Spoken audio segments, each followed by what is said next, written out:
Guys, I have to warn you, my hair's a mess, I haven't got a haircut, and I haven't shaved, but I did take a shower, so I'm not as dirty as I could be. So, the Splatterhouse video did,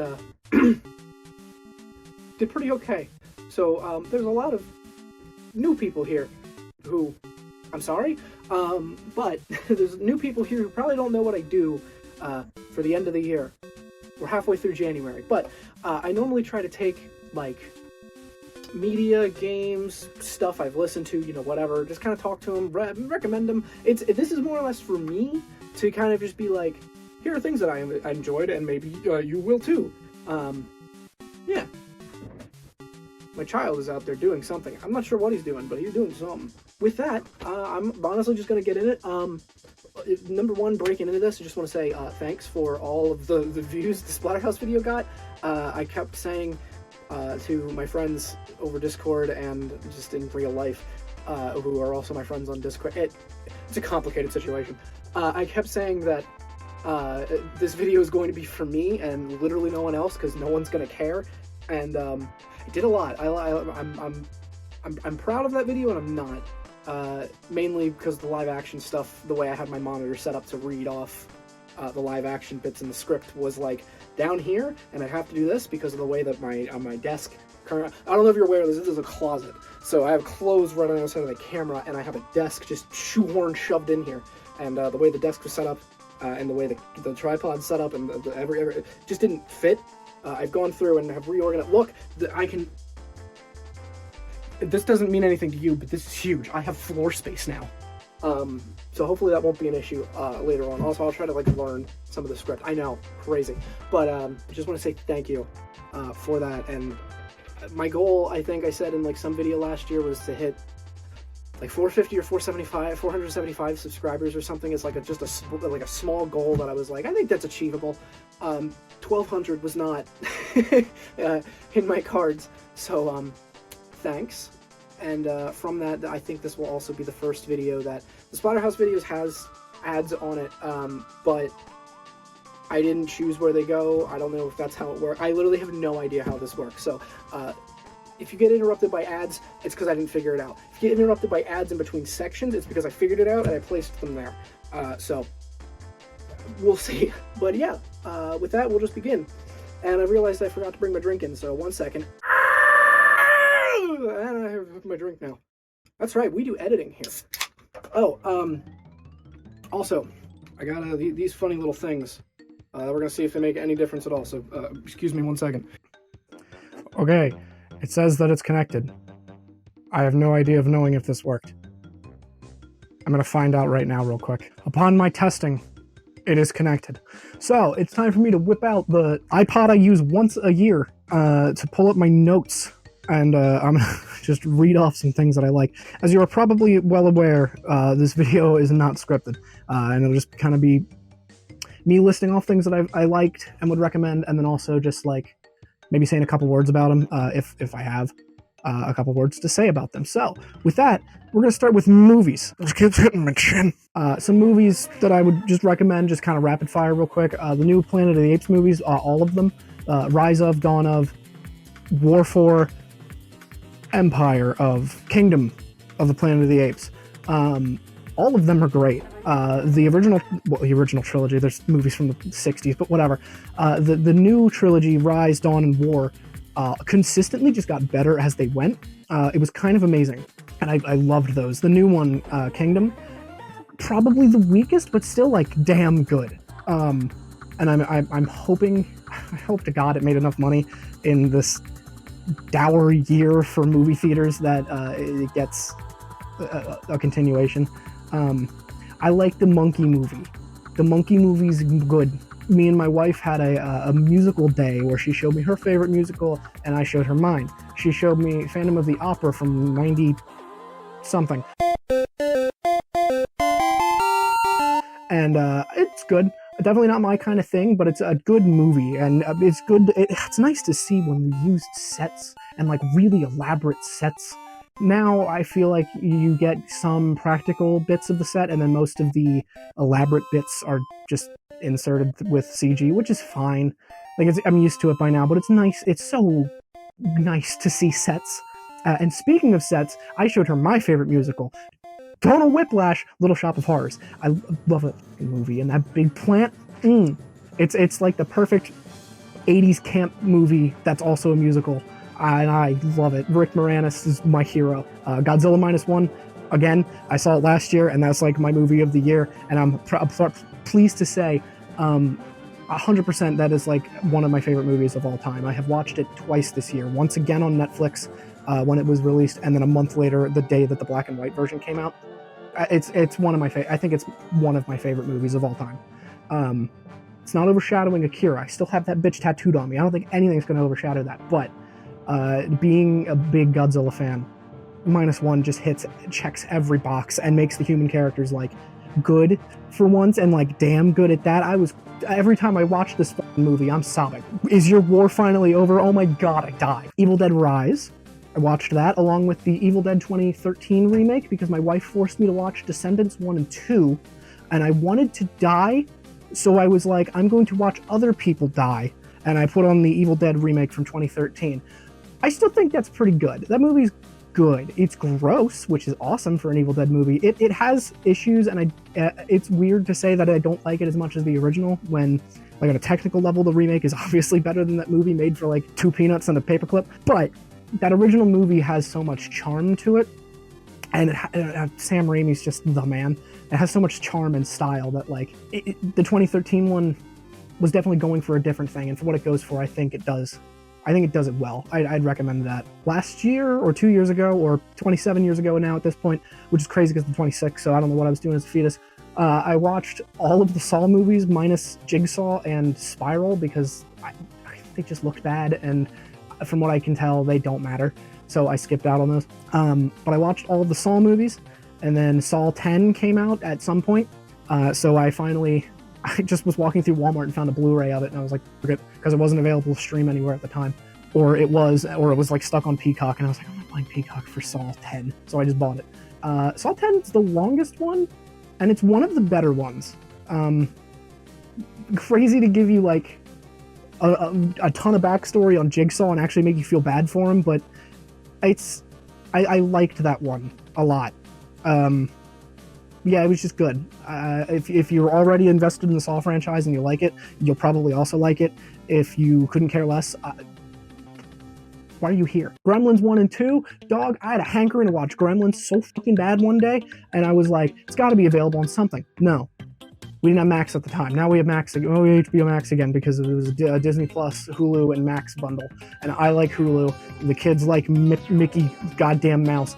And Warner Brothers, besides deleting everything off of Max every other day, has a lot of my favorite properties in general. So it worked out. But we didn't have Max at the time. And I wanted to watch Gremlins. And it wasn't available for free to stream anywhere on something I had already. I would have had to rent it. So I did the next best option, was pay double the price for a Blu-ray of both of them. And I watched Gremlins 1, still as good as I remember it, love Gremlins. Watched Gremlins 2 for the first time. That was a life-changing experience. Gremlins 2 is amazing. It is just like a you to the studio, and it's the best you to the studio I've ever seen. Oh my god. If you just want to see like Looney Tunes if they were puppets, Gremlins 2, baby. It is so good. Alright, now we're reaching, not really what I recommend, but kind of like every Halloween, me and the boys, registered trademark, get together, and we get blasted off our ass with alcohol, and I put on the worst horror movies I can find, and I spend a lot of time during the year just kind of systematically going through and skimming through a movie or watching the first 20 minutes of a movie to kind of see if it has the right vibe, you know? You can put on like a bad movie, and people are just going to ignore it, or you can put on a good horror movie, but also people are going to ignore it because they're drunk. You need one sitting right in that middle line that's competent, but not good, you know? So our choices this year were Basket Case, which I have seen previously, like 5 years ago. I like Basket Case. It's not a good movie, but for what it is, great. Also, good time capsule of 1980. I think it's 1980. In 1980 New York, when it was all skeezy and scuzzy and gross, because they didn't have permits to film, so they was like very, very clearly holding this camera like very quickly, be like, get the shot, we're done, get out of here, that kind of thing. Really good time capsule of how disgusting New York used to look. But yeah, I like Basket Case. Carnosaur, the Roger Corman classic, rest in peace. That the more I learned about Roger Corman this year, the more I liked that son of a bitch. Carnosaur is just like a Jurassic Park knockoff, kind of. It's based on a book that I think came out before Jurassic Park, but it's not like a good book. So, I'd recommend it. It's got some fun puppet dinosaur action. I'd recommend it if you can find it. It only came out on VHS and DVD and then never again. And it's not on streaming anywhere. I had to go to the Internet Archive and download like a DVD rip, I think. So there we go. Uninvited. It's a movie about a cat inside of a little cat inside of a bigger cat that eats people on a yacht. George Kennedy's in it. And then lastly, for the night, we did Suburban Sasquatch, a classic. There's not much I can say about Suburban Sasquatch that hasn't been said already. If you're in like the bad movie sphere, it's a gem. It's a wonderful nightmare. Yeah, I just look up some clips, find some stuff on. It's wonderful. You'll know if it's like, if you like bad movies, you'll know if Suburban Sasquatch is in your wheelhouse, or you've probably already watched it because it's pretty well known, I feel. Then also on Halloween, I had some of the boys get here early because one of them wanted to watch Beetlejuice because I never watched it before. I also haven't watched it since I was a kid, and it still holds up. I like Beetlejuice a lot. It's more than that. It's Beetlejuice. You know what it is. A sequel just came out this year. Like, you know what it is. It Comes at Night. I bought like an A24 horror collection thing. It's like It Comes at Night, Green Room. I bought it for Green Room because I fucking love Green Room, and I just couldn't find a Blu-ray of that anywhere. But It Comes at Night, Green Room, Hereditary, X, The Witch. That's what's on it. I had to think. And I watched It Comes at Night because it was the shortest one on there. It was like in between dropping my kid off at school and having to pick him up. And I was like, this is perfect. Like, I'm just going to watch this. Boy, spoiler for you. Nothing comes at night. And that's the point. Nothing comes at night because you were just sitting in misery. That movie is so good and it's so depressing. If you just want to feel like for a couple hours after you watch a movie, I highly recommend It Comes at Night. And I know in the Splatterhouse video I talked about how I never watched the Terrifier movies. Well, I changed that. Thanksgiving Day, because we don't really celebrate Thanksgiving. I kind of just have I started a tradition, the 2023, where I would watch the Thanksgiving Day parade because Luffy was going to be in the parade, and goddamn it, I wanted to see my boy. And then I'd watch a horror movie. And 2023 Five Nights at Freddy's came out, and I was like, I already bought Peacock for the Macy's Thanksgiving Day parade, and might as well watch it because it's on here. I think I talked about that last year, so I'm not going to talk about it now. Click here to go to that video. I'm not going to put the invitation, I don't care. But I watched Terrifier 1 and 2 on Thanksgiving Day. Terrifier 1 I genuinely liked a lot, more than I thought I would.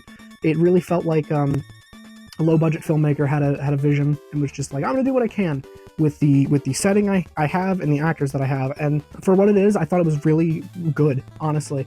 Terrifier 2 kind of lost me in and out. I felt like the first one was more like a throwback to grindhousey, gross, in-your-face horror slasher stuff, and then the second one, with its lighting choices and just weird imagery, reminded me more of like Italian horror, like giallo stuff, and I liked that aspect of it.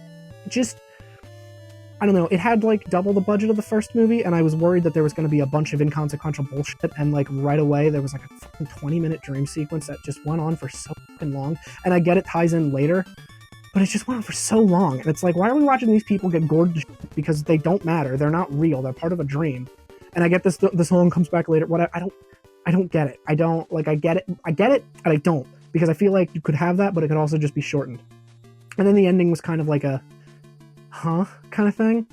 I haven't watched the third one yet, so I'll see if it explains it. I just want a little bit. I'm fine with leaving your horror movie premise vague, but I just want a little bit of explanation, because what's her face at the end of this movie should have been dead, and she wasn't, because love or something. I don't know. I want some sort of vague explanation at the very least. But apart from that, I liked the second. I think it's worse than the first, but not by a whole lot. Okay, then here we go. I rewatched the original Star Wars trilogy on VHS because I have the original cut of the movie before George Lucas went in and added a whole bunch of CG nothing and made Han shoot first by photoshopping his head to the left and whatever. I prefer to watch those original VHS cuts. I want to get the fan Blu-ray of like the D remastered trilogy, where they take like a bunch of existing footage and whatever and like demaster it so that it takes out the CG stuff, so I can actually watch it at full quality at some point in my life. But the VHS copies are fine enough for me, and I like VHS. It's terrible, but I like VHS. It's got a charm. And I have bashed Star Wars for years now, and it's more or less because growing up with it, I loved Star Wars, and now I kind of hate it. But rewatching that original trilogy made me remember why I used to love Star Wars so much. So then I watched the new trilogy, and then I remembered why I hate Star Wars. It's not really like that. The Force Awakens I haven't seen since the theaters. So upon rewatching it, it was nice because it was basically a new movie, because I didn't remember shit about that one. The only thing I remembered is, a spoiler, Han Solo dies, and that's literally all I remembered, because it's just A New Hope again. Last Jedi, and I'm going to say this, and I'm going to be wrong. Last Jedi is like top 3 Star Wars movies for me. I love The Last Jedi. I think it's like visually one of the best looking Star Wars movies, and what it does with Luke's character is so interesting to me, and I can understand why people hate it. What they do with Luke's character, I don't know, I kind of love it. I love The Last Jedi. I really genuinely love that movie, and I know I'm wrong, and that's fine. I'll live with that. Rise of Skywalker, I also had not seen The Last Jedi since the theaters, and it was interesting comparing the two, because Force Awakens I remembered like nothing. Last Jedi I remembered everything that was coming. Like that movie since 2018, I want to say that came out? No. 16, 17, somewhere around there. 2017, I think. Since that movie came out, that movie has stayed in my brain as just like visual, like certain visuals, certain scenes, certain things have stayed in my brain. Holdo just jamming that ship through another ship, that stayed in my brain. I don't care if that's fucking stupid. That was awesome. But yeah, then I watched Rise of Skywalker for the first time because back in the day, I was playing Fortnite and I heard Palpatine's voice in Fortnite, and I said, oh no. So I didn't bother watching it because I was like, they clearly did not like what The Last Jedi did, killing off Snoke, so they're just defaulting to bringing Palpatine back. And yes, The Rise of Skywalker is a disaster, a mess, bad movie. And I also remember that one I watched it yesterday because of how surprisingly awful every decision in that movie was. But yeah, it kind of blew me away. But yeah, Last Jedi is great. My top 3 is probably Empire Strikes Back, like everyone else, the first Star Wars movie, A New Hope, and then Last Jedi. Honestly, I genuinely love that movie. But anyway, that's the Star Wars ramble. Then me and my wife and a friend on Discord watched Weathering with You, which is like an anime movie, a romance anime movie, and it was very cute. Don't have a whole lot to say about it. The like theme song is really pretty. That's the thing, the movie's like really good, but it's almost like one of those where like you look at it or read about it and you'll know if you're into it or not. I really can't say like, you should watch this movie because the girl is water. Like, okay, you know? Then that same night we watched Grave of the Fireflies, and while I also don't really want to recommend that, I liked it a lot more. I thought it was beautiful, and if I didn't already know that like, oh, it's a gut-wrenching Ghibli movie, whatever, I think it would have hit harder, but because I've already known so much about Grave of the Fireflies just through word of mouth, it didn't really hit the same. But that doesn't detract from it being a great movie. I really liked Grave of the Fireflies and would recommend it, even if you know going into it that like it's supposed to rip your soul out. And then last but not least, we did a Christmas or Christmas this year. I put 6 movies on a wheel, and then we spun that wheel, and whatever the wheel landed on, we watched. We watched Muppets Christmas Carol, which I have not seen since I was a kid. I fucking love that movie. That was like the surprise hit that I was just like, there's no way this holds up. Gorgeous, amazing movie. I love that movie. National Lampoon's Christmas Vacation and How the Grinch Stole Christmas, the Jim Carrey one. Both good. Yeah, whatever. The Christmas movies were Silent Night, Deadly Night 1, which I liked more than I thought I would. I was expecting full-on trash, and while it is, I kind of liked it a lot. And that was like the surprise of Christmas. The first surprise was I made a ham and didn't fuck it up. The second surprise was Silent Night, Deadly Night was pretty good. And then we also watched The Princess Switch with Vanessa Hudgens. There's 2 Vanessa Hudgens. It was cute. I don't know what else more to say. Like, it's not great. It's not amazing. It's not terrible. It's just kind of cute. And then the crown jewel of the night, and the final movie I watched in 2024, The Christmas Tree, a like 90s animated on a shoestring budget, whatever. Oh my god. Please, dear God, watch that. There are scenes in the main villain gets hit with lightning from Santa Claus, alright? It's crazy. Like, it's terrible. It's awful. But oh my god, it sits right in that valley of like, this is the worst thing I've ever seen and I can't look away. It's like a train crash. It's awesome. Has some of the best line delivery I've ever heard. Santa kills a woman.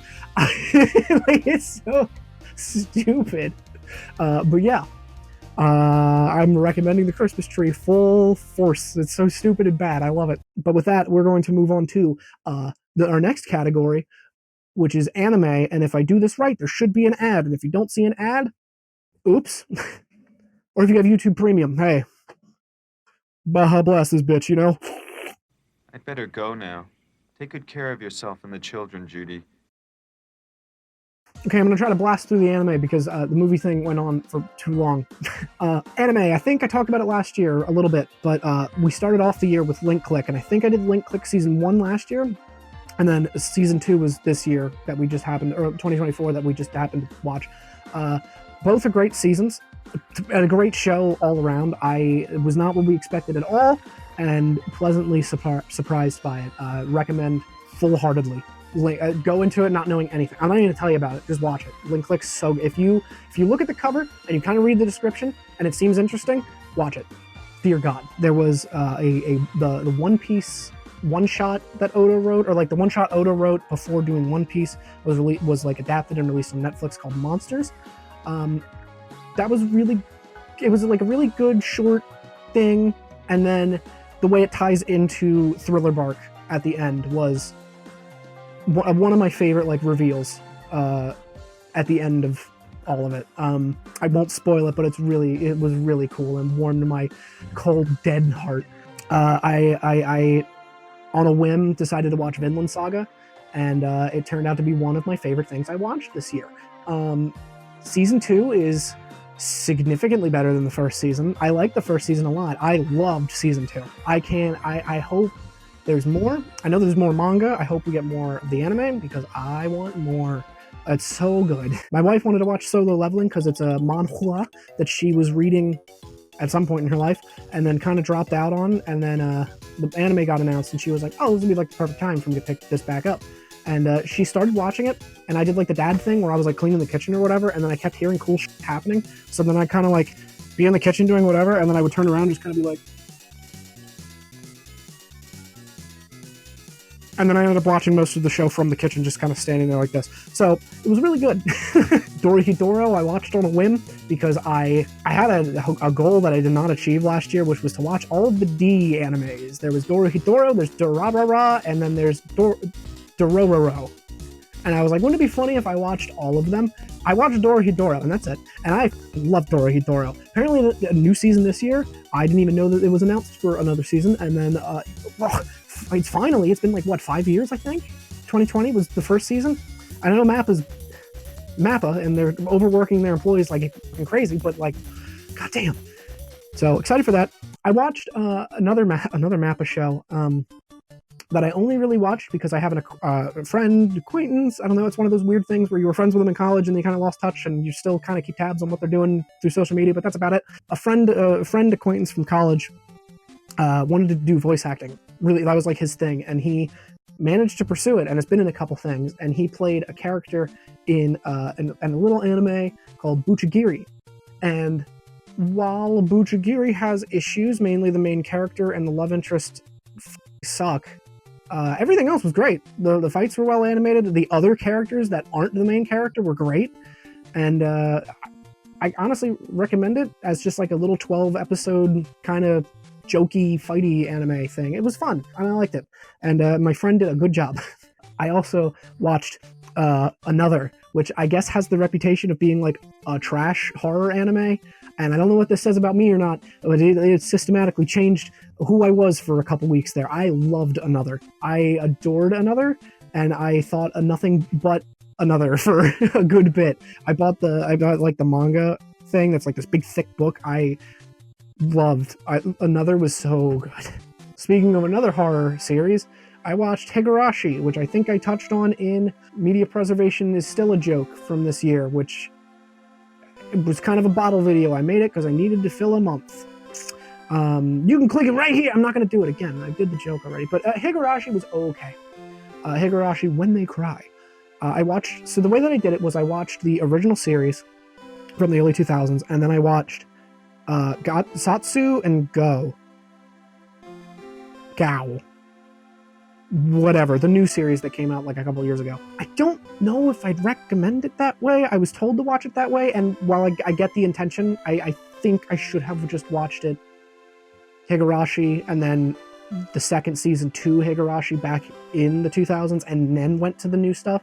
Maybe, I don't know. I get why I was told to do it that way, but I also think that it hurt the enjoyment I could have had for it. But it was good. I don't love it. I don't hate it. It sits right in like the middle. Like it's definitely not a 5 out of 10, but it's definitely not like a 7. It's like a 6. It's like right there. Like I enjoyed it. The juxtaposition of like cutesy moe looking anime to just horrific violence was good and great. But I don't know. I didn't feel like it offered much more than that. And then once you get to the second season and it starts like offering answers, it's almost like when you get a sequel to like a horror movie like Halloween. Like the Halloween series before you get like the Halloween series is terrible. Anyway, in the original stuff, you get like Halloween and it's good. You know nothing about Michael Myers. He's just a killing machine. And then Halloween 2, it's like, oh, he's Laurie Strode's lost brother. And then you start to know more about Michael Myers, and then Michael Myers becomes less scary and a little bit more of a doof. And it's just like, And that's what the second season of Higurashi felt like. It just felt like once we start to know more about what's going on, the plot and the situations just kind of get less tense, and now you're just kind of waiting for the payoff of just brutal violence. Whereas in like the first season, when you don't know it's coming, it's just like, okay, we're killing each other now, like that kind of thing. But it's good. It's fine. You know, I don't have anything bad to say about it. I mean, I have bad things to say about it, but I don't have like anything super bad to say about it. Like, it's fine. I watched One Piece film Red because I caught up to One Piece this year. I caught up to One Piece this year. 1,122 episodes. All of them watched. I did not skip any of the filler because filler in One Piece is fun, and I will not listen to anyone who says otherwise.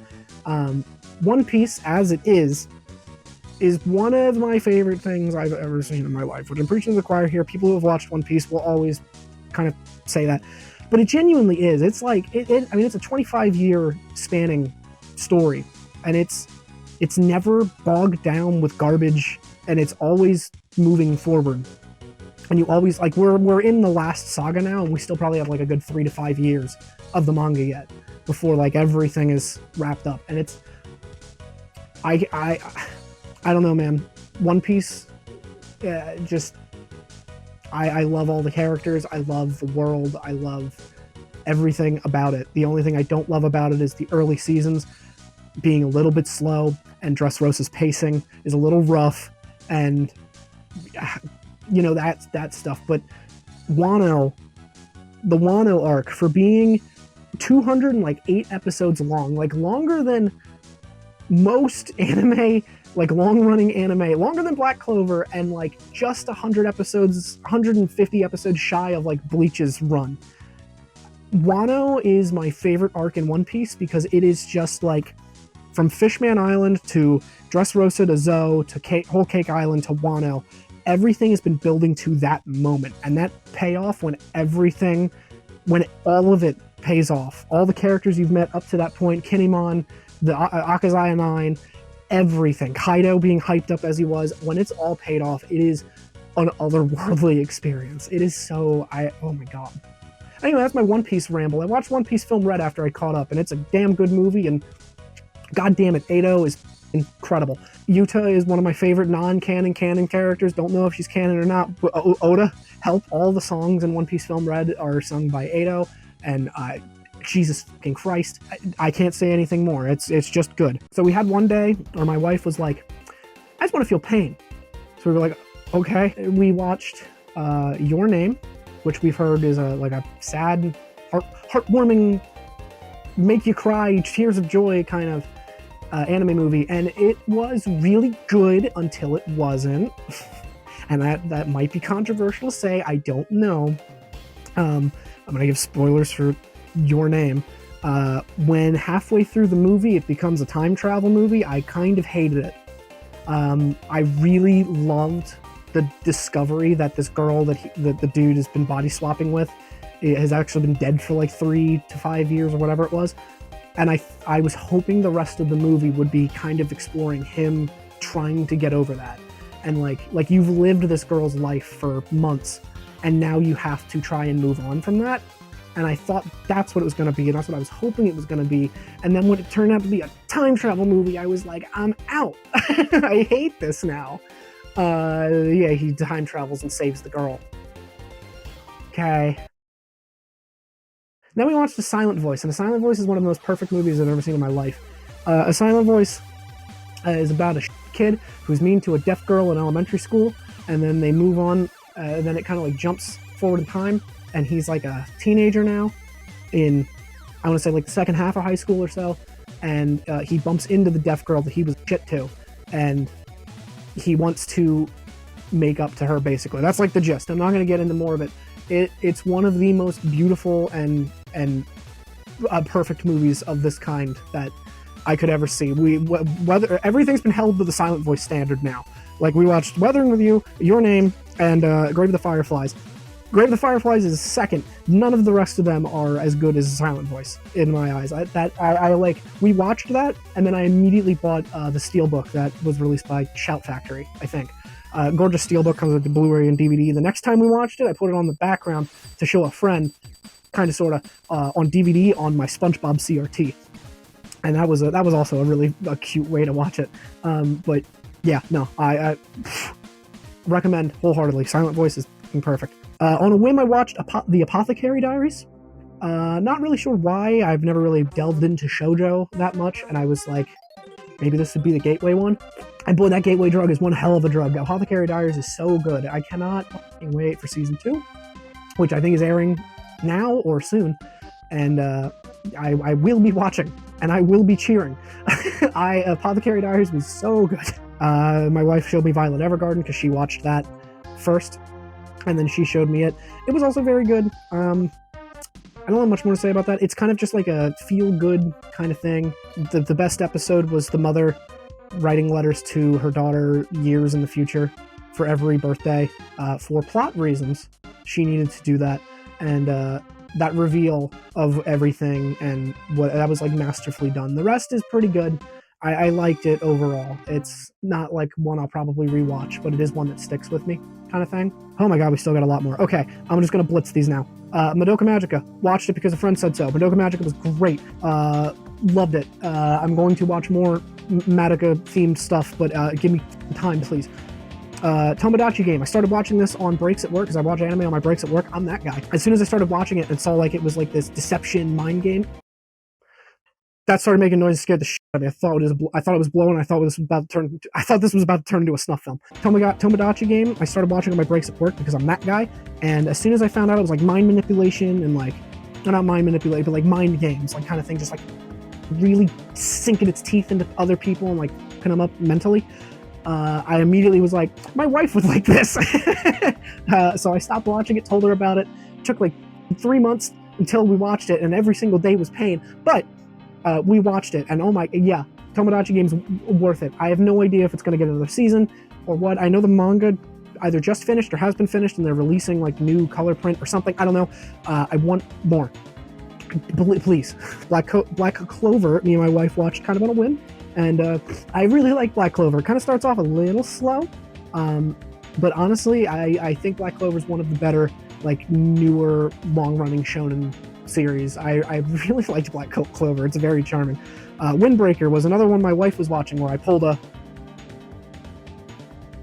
and then ended up watching the whole thing. Windbreaker was great. It does like the old school anime thing where they're not doing like flashy animation for the fights, which I do love, but sometimes it's nice to pull that camera back and just watch the choreography happen. And it's a spectacle in its own right when you're able to do that successfully. And Windbreaker's very good. The Blue Exorcist got its 3rd season. Besides the animation quality being, I really liked the 3rd season story overall. We got to watch the next one because I haven't done that yet. But yeah, season 3 of Blue Exorcist, pretty good. Kaiju number 8 we watched on a whim. Kaiju number 8 we watched on a whim. Really liked it. Really good. Besides my next thing I'm going to talk about, I think Kaiju number 8 was probably one of my favorite things I watched. However, I then watched Dandadan. Dandadan's fucking awesome. Dandadan's great. It's batshit. I love it. People complaining about the I don't know, I can't say it on YouTube, but the SA. I understand where you're coming from. I get it.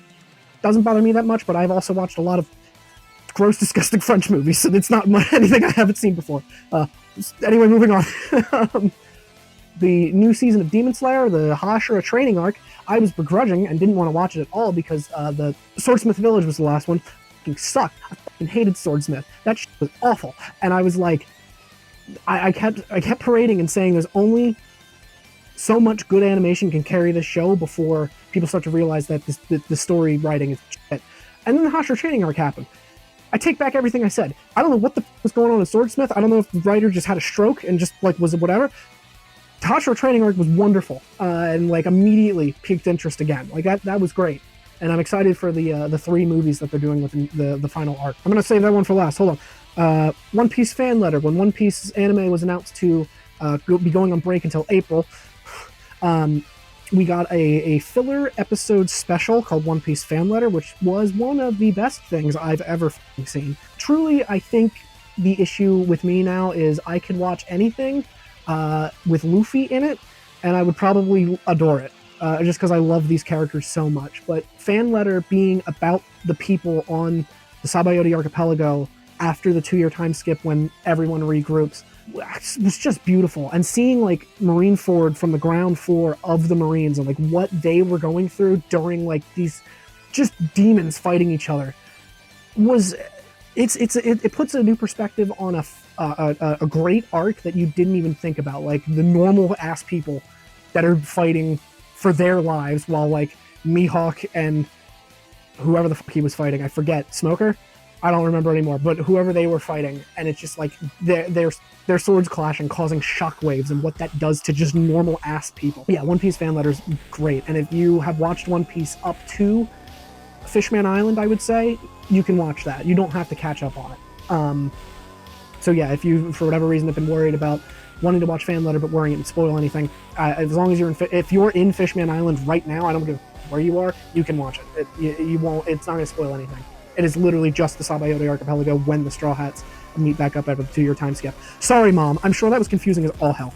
I watched Elusive Samurai on a whim because I did the most probably cringe-inducing thing I've ever done. I saw a scene of it on Twitter, and it was a scene where the main character had a dude trapped in a shack. It was like running around the walls, avoiding the sword strikes and stuff, and immediately my brain just went,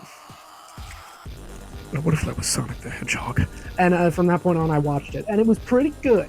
I don't think it's anything amazing yet. There's still time for the story to grow and go somewhere else, but right now it's pretty good. We'll see how it goes. My Hero's newest season, which was like, what, season 7 or whatever, is probably like the second best season of My Hero Academia. My Hero Academia started off as a guilty pleasure, but now I'm just going to say, f you, it's good. I like My Hero. It's good. I don't give a shit. Yeah, that's it. I watched Look Back, which is done by Tatsuki Fujimoto, who does Chainsaw Man, and I love Chainsaw Man. It's like my favorite thing ever. And Look Back was like a one-shot he did about mangakas and getting a manga made and whatever, and it was gorgeous. One of the best movies I've watched this year, and it was only like 50 minutes. Like, it wasn't even a full movie, but it was one of the best, I'll say, experiences, I guess, of this year. Look Back was wonderful. Yeah, it's free on Amazon Prime. Kengan Ashura, I started because I don't know. I kind of with the story of dudes in tournaments beating the shit out of each other, and that is the whole series. The whole series is season 1 is getting to the tournament and like half of the first round of the tournament, and then the second season is the rest of the tournament, and that's it. I haven't finished it yet. I'm like 6 episodes away from the end of season 2, and you'll have to kind of get used to season 1's 3D animation. They try to combine 2D and 3D animation side by side. Looks a little janky sometimes. They kind of make up for it with like Mortal Kombat X-ray vision, where like you can watch the bones break and like it season 2, they got a hold of it now. Like the CG models look great, the fights look great, and where my complaint with Jujutsu Kaisen lies is it's just fight after fight after fight after fight with like no downtime, no character development, nothing. Kengan Ashura is fight after fight after fight. However, during those fights and a little bit before those fights, you get some backstory on the characters and you get some interactions, and because you're just stuck with these characters as they keep moving up the ranks in this tournament, you start to kind of get favorites, and if you don't know who's going to win, it's disappointing seeing who loses sometimes. It's bizarre. I wouldn't say it's like anything better than good, but I'm having a fun time with it. And then finally, lastly, I watched Bleach this year. I did not watch all of Bleach. I skipped the filler in Bleach. I know I said I just watched all the filler in One Piece. Don't care. I didn't want to watch the Bleach filler, because whereas the One Piece filler is like, we're going on a non-canon adventure and it's going to be kooky, wacky fun. Bleach's filler is like, remember that arc you were just on? We're going to the beach, and like that's the kind of shit. And I didn't want such a pace break. Normally when One Piece filler would show up, it would be like in between arcs, and you know, the pacing was already kind of waiting for something, and then you get like just a little filler arc of like 11 episodes, or like the best filler arc of anything, the G8 Marine base right after Skypiea. That's incredible. So Bleach, I really loved the first episode. I think that first episode is one of the best first episodes in anything I've watched. I said that after I watched the first episode, and I'll continue to say that now. I think that first episode is great. I think the next couple episodes are also really good, and then where it starts to lose me is when they go to Hueco Mundo, because it just feels like a slog. Like, no, characters aren't doing anything interesting that aren't fighting, so you'll watch like Ichigo's fighting this guy, and Uryu's fighting this guy, and Chad's over here fighting this person, and Ruki is dead. Again. And like, I don't know. That was losing me. That was stressful and painful to sit through. The end, though, with the Ichigo and Ulquiorra fight, stellar, amazing. And then the subsequent Arrancar invasion after, one of the hypest things. And then, of course, Aizen just being like, I knew you were doing this from the start. I had backup plans on top of my contingency plans, on top of the backup plans. It's like, that's the dumbest shit I've ever heard, and I'm into it. Like, it's great. And then the Fullbringer arc, I know people hate the Fullbringer arc. That was my favorite part of Bleach. That was my favorite thing that I watched. I liked the idea of Ichigo not having powers, and then there's like this weird group that's like, now you have latent powers, we can draw those out. Also, we're evil as shit. I really liked that. I can't explain it, but that was good. And then I started watching the 1,000-Year Blood War stuff, and I know that arc is kind of a mess in the manga, and people don't like it, and I can see where the issues people have are.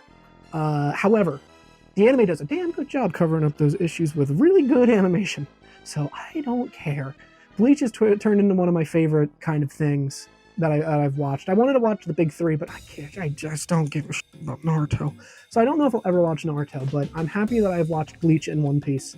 And I'm glad One Piece was my first, because Bleach was good, but One Piece was better. But it's not really even, I don't want to even make it a competition, because I of course love One Piece more, but I really like Bleach a lot more than I thought I would. Okay, with that, I'm going to move on to the shortest categories. And you should see an ad now, unless you pay for YouTube Premium. That's what you think, children! Seize that woman! Stand back, you fool! Oh no! So here come the two shortest categories, because I have one in one of them and 3 in the other. So here we go. I don't normally watch regular TV shows. I think TV shows now have a pacing issue very badly, because I know that they're making these shows with the thought process that people are on their phone or doing something else while they're watching it. So they will have characters loudly announce what they're doing to try to pique the viewer's attention to look up from their phone and be like, oh. So I feel like modern shows are just like, you got the opening 2 minutes where what's happening, 38 minutes where nothing's happening, and then the final 5 minutes where shit's happening and then it's over to lead you to the next one. And I feel like that's the issue. Also, I hate hour-long episodes. Anime getting like a half hour really is a strength, because it's like, we have a half hour to tell the story for this episode, no around, we gotta go. And that's great. I much prefer that. One TV show I started watching, which is not modern, it started in 89, ended in like 95, I think. I started watching Star Trek The Next Generation, and this is also tied into my Star Wars hate boner, because I kept saying that I wanted to watch something sci-fi, but I really didn't want to watch Star Wars again because I know I'd be disappointed, and then 6 months later I ended up watching Star Wars anyway. Whatever. Star Trek The Next Generation caught me by surprise, because I found myself really liking it a lot, and I had tried to watch the original series back in middle school, and I couldn't get into it. Now, I was probably also just like a dumbass kid, but I started watching The Next Generation for like one reason. It's just because I like Patrick Stewart. The first season is rough, but I was also hooked from the first season onward. Like, I get why some people say just skip the first season, go right to the second. There's some good first season episodes, and especially for like my favorite episode, Measure of a Man in season 2. You unfortunately kind of need to watch the second episode of season 1, which is the weird sex drunk virus that affects the Starship Enterprise for some reason. But Measure of a Man's my favorite episode that I've seen so far, which is just a courtroom case to prove if Data, the android humanoid, does he qualify as a person, or is he just property of the Federation? And that's my favorite episode of the series so far. I'm only at like I think I'm an episode right before Best of Both Worlds, which is the season finale and opener for season 3 and 4. Star Trek has been something I will watch in batches, and then I'll take a break from, and then I'll go back to watching. It's not something I've been binging, because I think I'll get burnt out with it. But yeah, I really like Star Trek The Next Generation. That was shocking to me. But that's literally the only TV show I have. We started watching Squid Game Season 2. I'll mention that now because we only started that this year, but I'll probably forget about it by the time the 2025 wrap-up comes. Squid Game Season 2, very good. I'm shocked. I think it's better than Season 1. Sorry. But anywho, moving on. I'm going to do music, which I did in my first wrap-up video, and then never again, because I stopped listening to new music. My issue is it's hard for me to listen to new music when I can already sit in my lane and listen to the music that I'm already comfortable with, you know? I don't know. Also, music's just not really my thing. If I'm going to listen to music, I'm going to be that guy that listens to the Final Fantasy VII soundtrack. Don't ride in a car with me. I don't know what to tell you. But I was not immune to Brat Summer. Charlie XCX's Brat. I fucking loved it. It was great. And then that led me to listening to Chapel Roan, who I think ended up being probably like my favorite artist this year. Spotify says it was Charlie, but in my heart I know it was Chapel. Every song I've heard from Chapel, I have like fallen in love with. I love it. And then my wife put me on to Sabrina Carpenter, and I haven't listened to her as much, but I do fuck with her vision. I think she's fun, and I think a lot of her music is very poppy and fun. And that's about it. Tyler released a new album, and I didn't listen to it as much as I wanted to. I love Tyler, the Creator. I just wasn't as hype on this one as I was Call Me When You Get Lost, or Call Me If You Get Lost. I don't know what it was. I want to try to like actually listen to it another time, but for now that's it. But yeah, that was the shortest section, so we're gonna move on to the real game awards. Black Myth Wukong wins everything.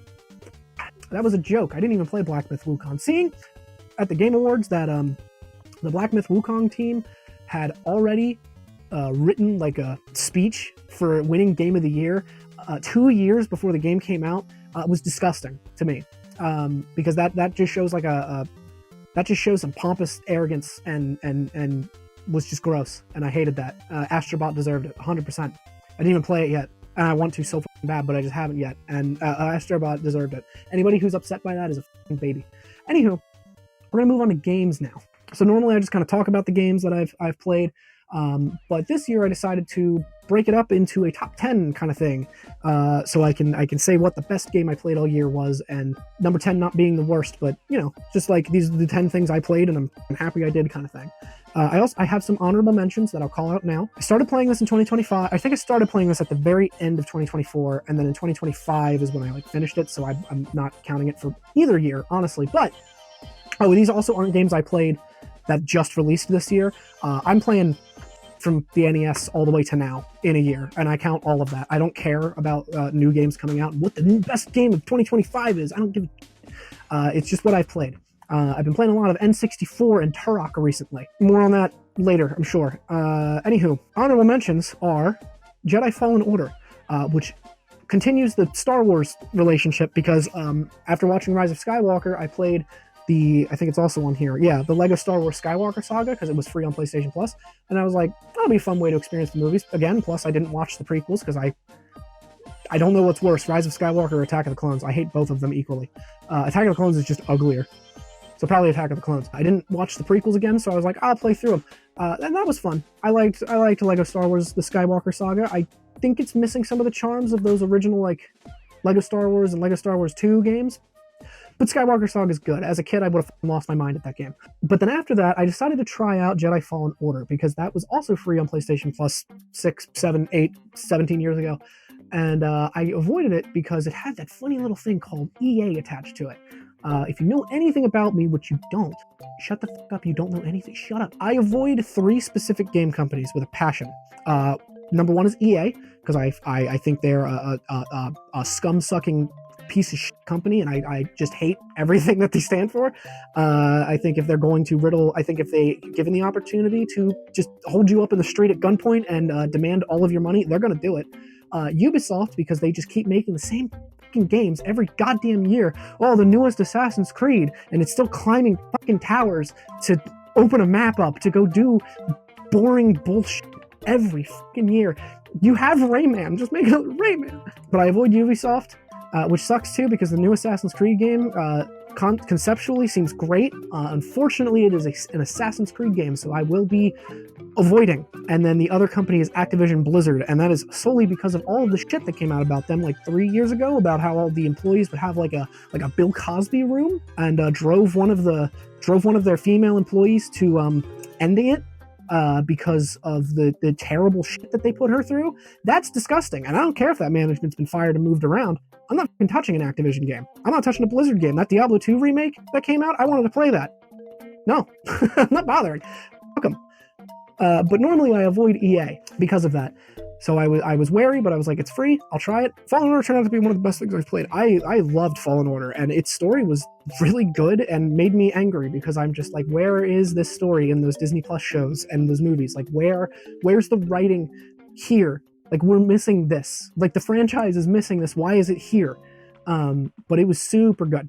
And that's all I have to say about that. I went off a little too long on a tangent. I've been playing the Turok series, as I previously mentioned. More on that at some point. Metal Gear Solid 2, I played. It's fine. I kind of hated it, but I kind of liked it. But I also hated it. That was a slog. Metal Gear Solid 2 does a lot of things I like and a lot of things I don't like. It is a perfect right in the middle of Trent really likes this and Trent doesn't give a piss about it. It's right in the middle. It's stuff in it's good, stuff in it's bad. A lot of Fortnite with the boys. I finally got the boys to play Fortnite because they added enough stupid bullshit to it that my friends were like, all right, yeah, I want the Venom skin. And I got him in, boys. Been playing, that's like a yearly thing. I've been playing Fortnite since it came out. I know what I'm about.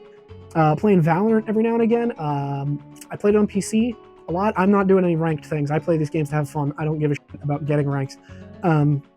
Played a lot of it on PC, but it got a PS5 release, and I was playing a lot of it on the PS5 a couple months back. And it's good there. It's fine. Play it very casually. I'm not trying to go for any ranked shit. I don't care. You want me to talk to randos online? You want me to talk to these creepy weirdos? No. And then Super Mario 3D World. I put it in honorable mention because I played it originally on the Wii U 10 years ago, and while the game got improvements, it's more or less the same game as the Wii U. And there's an issue I have with that game, and it's the depth perception. I can't make jumps to save my life half the time because of the way the game is laid out. I'm just missing jumps all the fucking time, and I did not have that issue with Mario 3D Land on the 3DS because of the 3D slider. Whereas World, I keep having that issue because I don't have the depth perception that the 3D provided. So it's fine. I did not play the Bowser's Fury thing.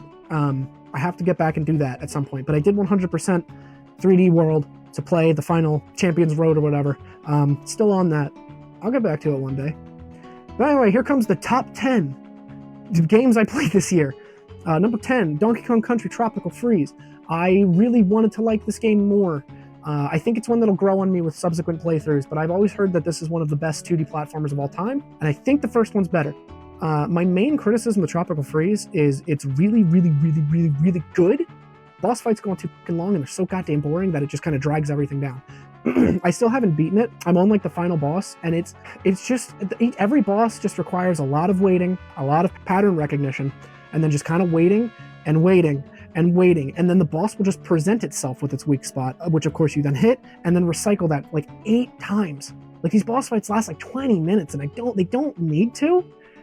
And there's no like in a Mario game or like in other platformers, there's like obvious animations that they're doing, but if you're good enough, you can break through those animations and hit them during it and throw off their whole groove. Almost, I think there's one boss, but like all but one of the bosses don't have that. Like you just can't, you have to just wait and get through their bullshit until you can hit them. And that's frustrating. And for me, I don't feel like there's any reason the bosses fights in a Donkey Kong game should take 20 minutes. But anywho, I played number 9. I replayed Demon Souls again from PS5, and I did that specifically with my good buddy, pal, friendo Ian, who had some voices in the Splatterhouse video that you've probably heard.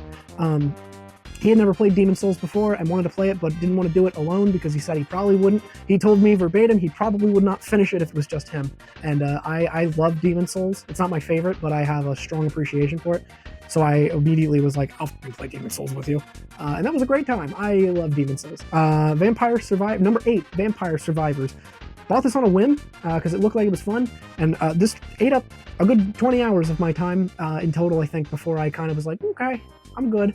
I'll go back to it every now and again just if I need to waste some time. But it was a fun little journey. Number 7. And I cannot believe it took 3 years for this to happen, but the Grand Theft Auto Trilogy Definitive Edition, remastered, unleashed, whatever, finally got patched to be good. They brought the original PS2 lighting back, and immediately those games felt more alive. And it came out a day after my birthday, and 3 years and a day after the game released, which is sickening. But I bought it that day that I read that, and I was like, oh shit, it's good now. And then I went out and bought it immediately, and I played through all of the games. I played through San Andreas first, 3, then Vice City. And while 3 kind of sucks, it's a good first outing. Vice City, pretty good, slogs at the end. San Andreas, I feel all around, and I felt like this for a decade now. San Andreas all around is the perfect Grand Theft Auto game. I love Grand Theft Auto San Andreas, and this remaster is top-notch. It's great. Number 6, Metal Gear Solid 1. Yeah, I put this here over 2. I did not like 2. I had fun with 1. Metal Gear Solid 1 kind of has like this, charm of it being like the first of its kind, and I think that helped a lot. But I normally don't like stealth games, and thank God I don't have to be too stealthy, so I was just killing. But yeah, Metal Gear Solid 1 was good. I really want to play 3, but you ever have that thing where like you want to play a game so bad because you think that you'll really like it, but then when you finally are given the opportunity to play it, you're afraid you're going to actually hate it? That's me with 3. I think I'd love Metal Gear Solid 3, but I'm kind of afraid to play it because I feel like I'm going to hate it for some reason, and I won't be able to explain why. But maybe this year. Hopefully this year I'll play it.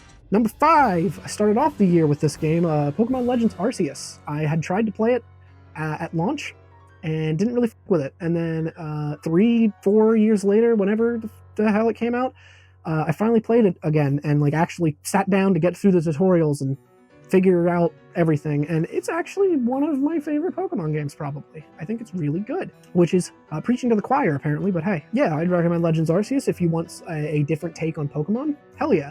And we've got like the new one coming out, Legends Z or whatever.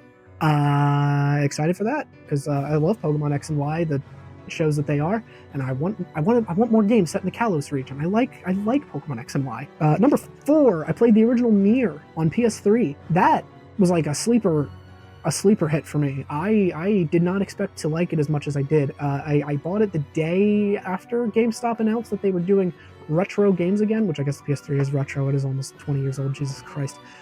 They announced that they were doing retro games again, and I went in there to see what they'd have, and mainly I went to go see the Wii U stuff, because I love the Wii U. It sucks. But I spied like a in perfect condition copy of Nier just sitting there, and it was like $7.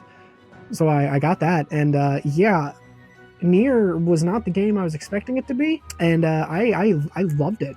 I went through and got every ending, and spoiler for Nier, and I guess Nier Replicant, because I think that's like the remake or whatever, but when you beat the game for the fourth and final time, your main character has the option to save this person by sacrificing themselves, or sacrifice them to save you. And in the final ending, you sacrifice yourself, and you have to watch systematically as all of your items get erased, all of your saves get erased, all of your notes get erased, like everything.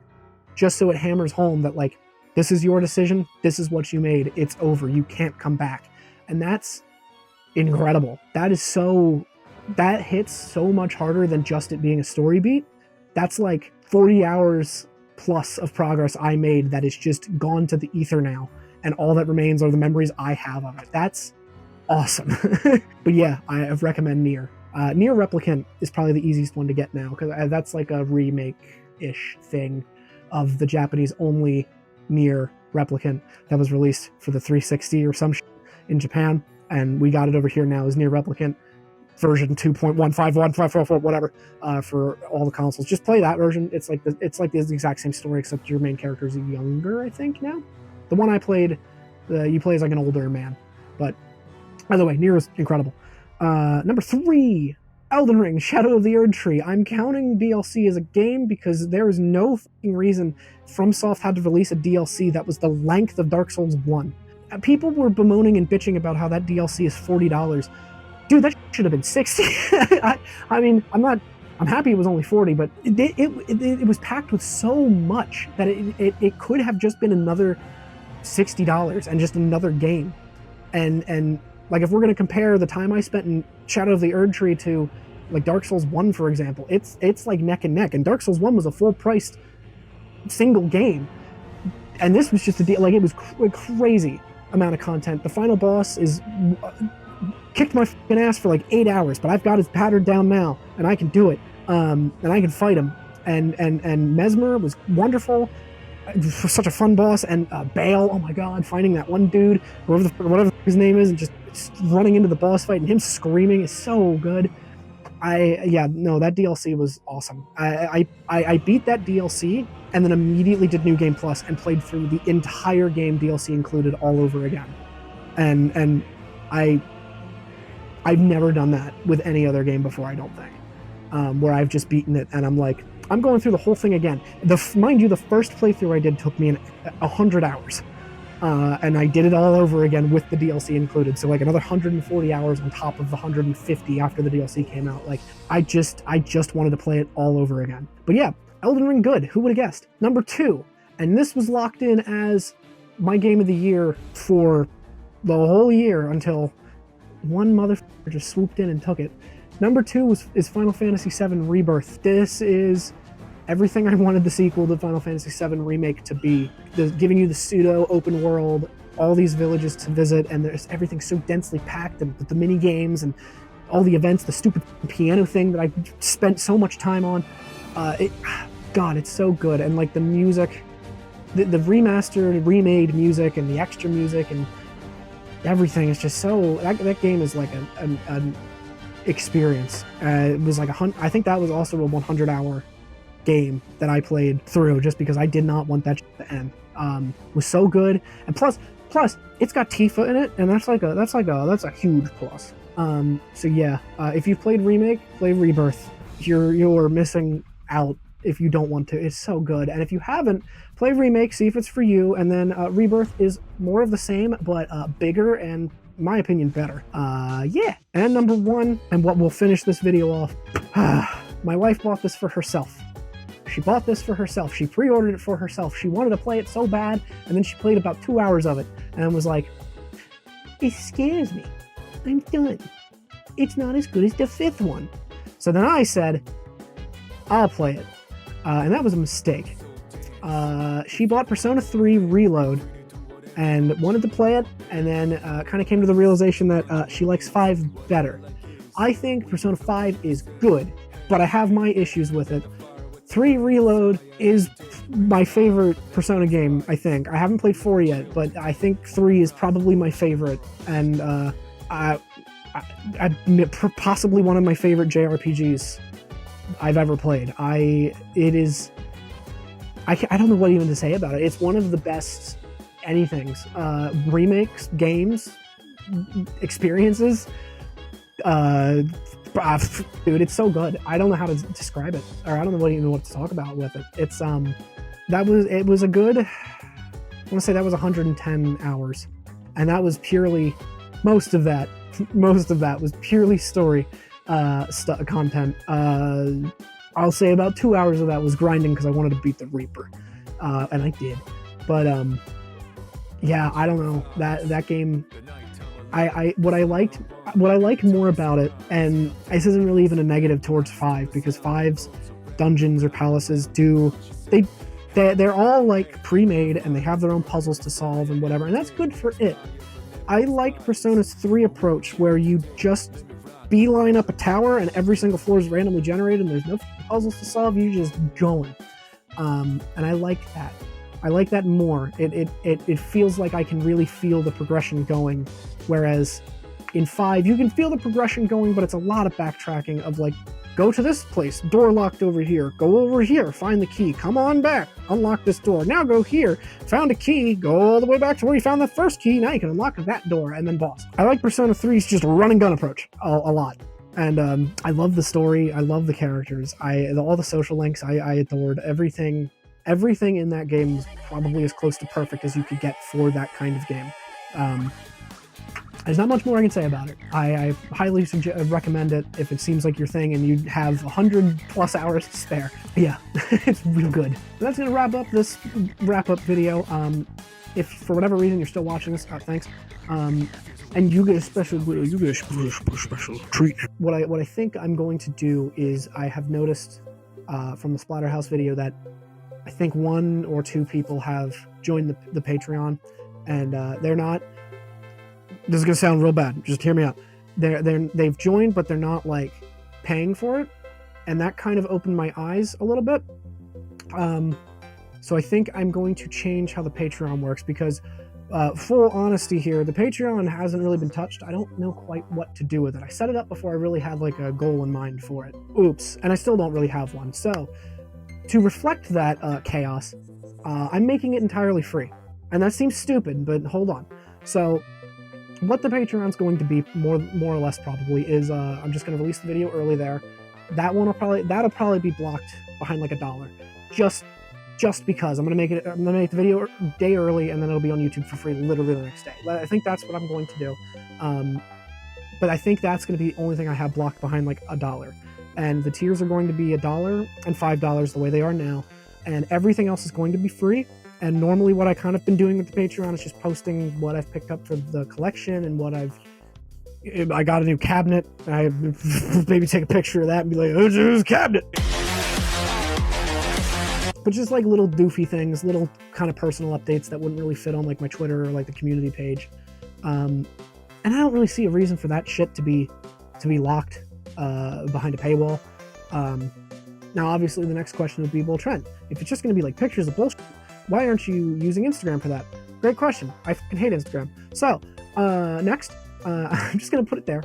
And I think that's just what it's going to be. And I think the only paid content on it is going to be locked behind $1 paywall, which is just going to be the video if you really want to watch it a day early.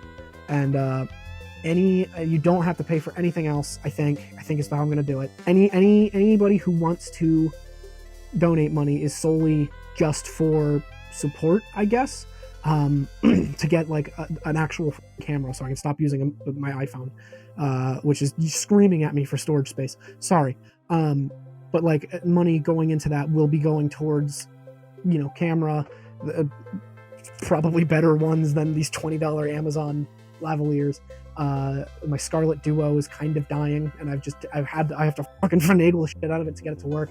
One day that's gonna die. So, but yeah, that's all that's going to be. It's more or less just gonna be kind of like a tip jar, I guess, because I don't know. I don't feel right blocking content that's not really blockable or needs a reason to be blocked on Patreon. I also think an idea I've been workshopping around is any video that I have to censor for whatever reason, whether it's because I say and or if the game I'm talking about happens to have a breast or two in it, I will just put those on Patreon uncensored. If you want to watch the uncensored shit and fuck version of the video, you can.